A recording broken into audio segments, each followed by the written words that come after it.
Selamat berjumpa. Saya akan menjelaskan silabus mata kuliah analisis dan desain sistem. Saya akan memperkenalkan terlebih dahulu pengampu mata kuliah ini. Kemudian saya akan menjelaskan deskripsi mata kuliah ini. Setelah itu saya akan mendiskusikan aturan-aturan pada mata kuliah ini, termasuk aturan penilaian. Terakhir, saya akan membahas penjadwalan dari mata kuliah ini. Selamat menonton.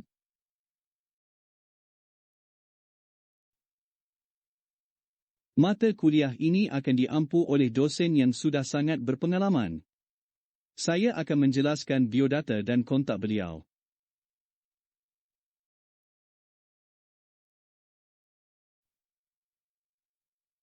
Beliau bernama Gunawan Wibisono. Lebih akrab dipanggil Pak Gunggu. Beliau lulusan sarjana akuntansi dari FEB UGM dan telah menjadi dosen sejak tahun 2006. Minat beliau adalah pada bidang sistem informasi, audit, dan akuntansi keuangan. Beliau juga memiliki kanal YouTube Gunggu Learning untuk menyampaikan kuliah-kuliahnya.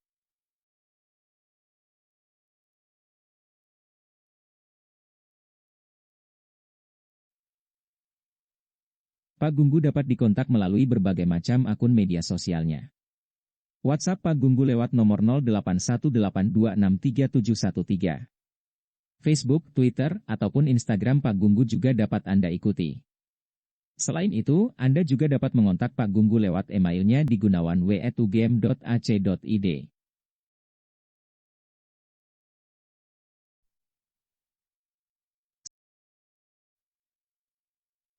Sekarang saya akan menjelaskan mata kuliah ini. Mulai dari deskripsinya, capaian yang diharapkan, dan metodologinya.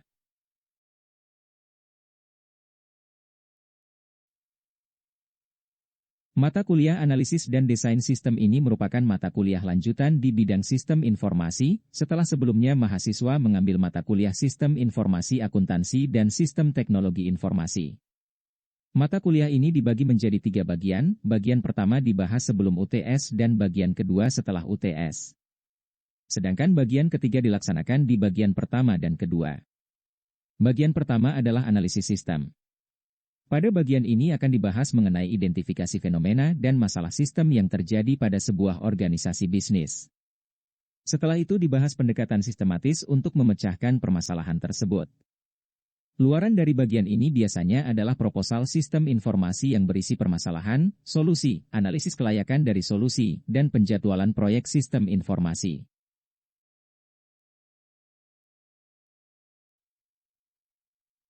Bagian kedua adalah desain sistem. Solusi atas permasalahan yang sebelumnya telah dianalisis kemudian didesain pada bagian ini.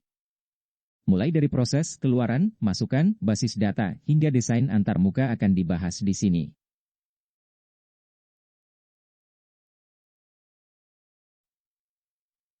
Bagian ketiga adalah implementasi. Selain membahas analisis dan desain sistem informasi, mahasiswa juga diajak untuk mengimplementasikan pengetahuan yang dimiliki.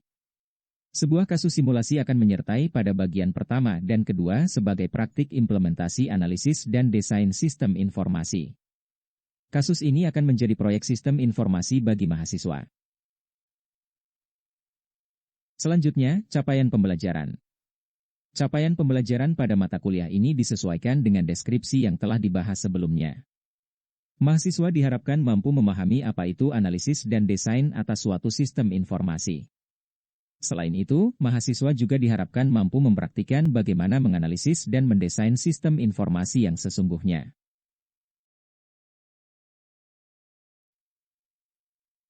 Selanjutnya, saya akan membahas metodologi pembelajaran.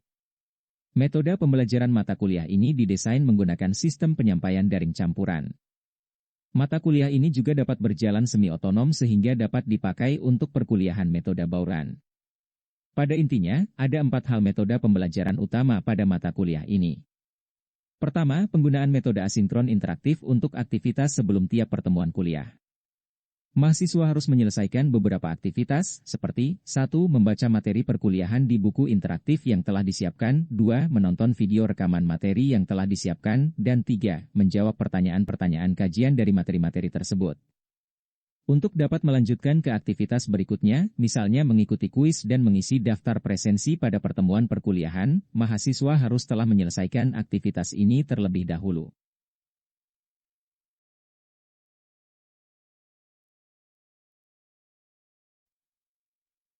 Kedua, metode sinkron untuk kuliah dan diskusi. Pada metode ini mahasiswa dan pengampu akan bertatap muka langsung secara daring melalui aplikasi konferensi video yang tautannya sudah dipersiapkan. Dosen dapat memberikan informasi tambahan dan atau berdiskusi atas materi yang sebelumnya telah dibaca dan ditonton oleh mahasiswa. Sesi diskusi sinkron ini adalah kesempatan bagi mahasiswa untuk berpartisipasi secara langsung. Tim presenter juga dapat diminta untuk menyajikan presentasinya pada sesi ini secara langsung dan sekaligus diadakan diskusi interaktif secara langsung dengan teman-teman satu kelas.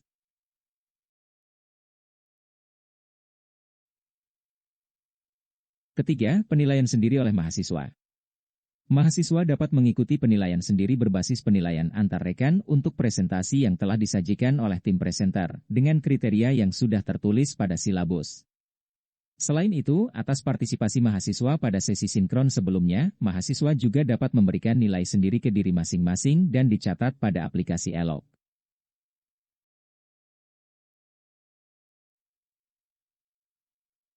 Terakhir, diskusi asinkron di forum daring. Mahasiswa dapat melanjutkan diskusi dengan dosen dan atau sesama mahasiswa lewat forum diskusi. Pada tiap sesi pertemuan, mahasiswa wajib aktif pada forum diskusi untuk dapat melanjutkan ke aktivitas berikutnya. Keaktifan diskusi dapat dilihat dari postingan atau balasan atas suatu posting yang dilakukan oleh mahasiswa.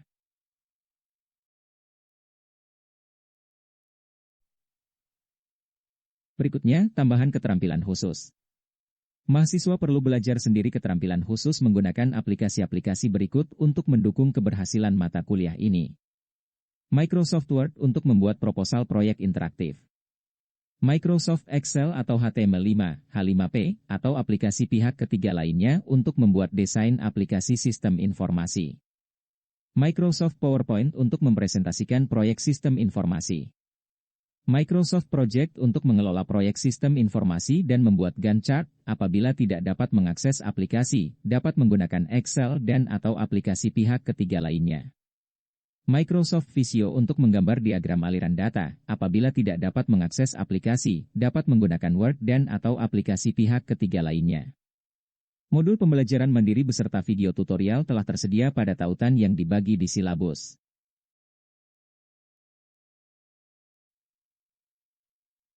Referensi. Mata kuliah ini menggunakan buku utama Systems Analysis and Design edisi ke-10, karya Kendall dan Kendall, terbitan Pearson International. Buku dapat diakses lewat Elok dengan aplikasi Vital Source Bookshelf bagi mahasiswa FEB UGM.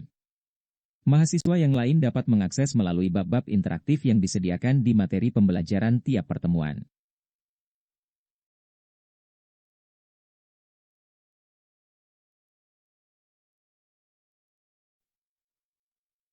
Selanjutnya, aturan perkuliahan. Aturan ini terdiri dari aturan akademik, aturan kelas, dan aturan penilaian.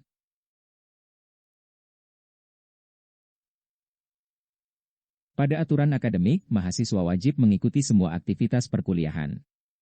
Hampir semua aktivitas berurutan, sehingga apabila mahasiswa tidak menyelesaikan satu aktivitas dengan baik, maka aktivitas berikutnya tidak dapat dibuka.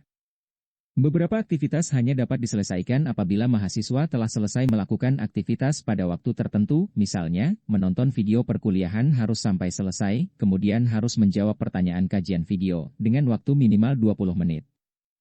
Semua kondisi harus dipenuhi untuk menyelesaikan aktivitas tersebut. Mahasiswa juga wajib mengisi presensi sendiri dan tidak diperkenankan untuk melakukan kecurangan akademik dalam bentuk apapun, termasuk plagiarisme dan mematikan video pada sesi diskusi sinkron. Apabila terbukti akan menerima penalti dalam bentuk pengurangan nilai hingga yang terberat dikeluarkan dari perguruan tinggi masing-masing. Selain itu, mahasiswa juga harus berpartisipasi pada tiap sesi dan aktivitas untuk dapat menyelesaikan mata kuliah ini. Apabila diketemukan satu mahasiswa saja yang tidak pernah berpartisipasi, maka nilai satu kelas akan diturunkan satu tingkat, misal dari A ke A-.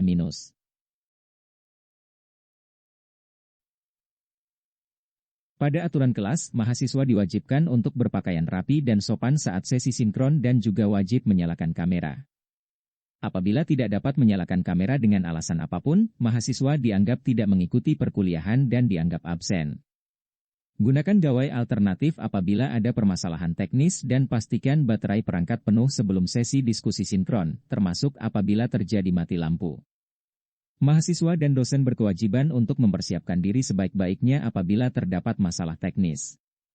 Sesi sinkron akan dilaksanakan dengan waktu maksimal 1 jam, sehingga akan mengurangi beban lelah dan beban kuota. Mahasiswa juga akan secara otomatis wajib menyetujui sesi sinkron untuk direkam dan diawasi untuk keperluan pengendalian internal. Selain itu, rekaman sesi sinkron juga akan dipublikasikan pada laman Elok untuk dapat ditonton oleh mahasiswa yang dapat mengakses tautan rekaman.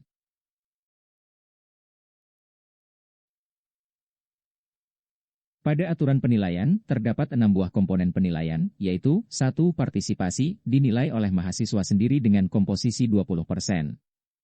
2. Presentasi, dinilai oleh rekan mahasiswa sendiri, dengan komponen detail seperti tertulis di silabus dan komposisi 15%. 3. Tugas, PR, dan kuis, dinilai oleh asisten dan sistem, dengan komposisi 15%. 4. UTS, dinilai oleh sistem dan dosen, dengan komposisi 20%. 5. UAS, dinilai oleh sistem dan dosen, dengan komposisi 20%. 6. Laporan akhir proyek dinilai oleh dosen dengan komposisi 10%. Untuk konversi nilai, huruf A hanya didapatkan apabila memperoleh nilai minimal 90 ke atas. Interval sebesar 5 poin menjadi urutan konversi selanjutnya seperti tertulis pada silabus.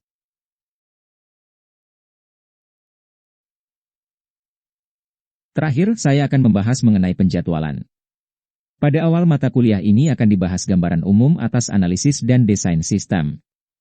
Setelah itu kita akan membahas mengenai manajemen proyek sistem informasi, termasuk bagaimana melakukan analisis kelayakan dan membuat penjadwalan proyek yang baik.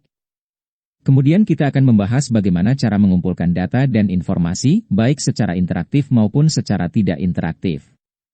Selanjutnya kita akan membahas metode-metode pengembangan sistem alternatif. Setelah itu kita akan membahas analisis sistem menggunakan teknik dokumentasi.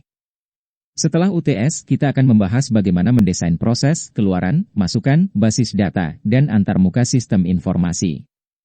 Pembahasan materi kita akhiri dengan membahas implementasi sistem informasi dan penjagaan kualitas sistem informasi tersebut.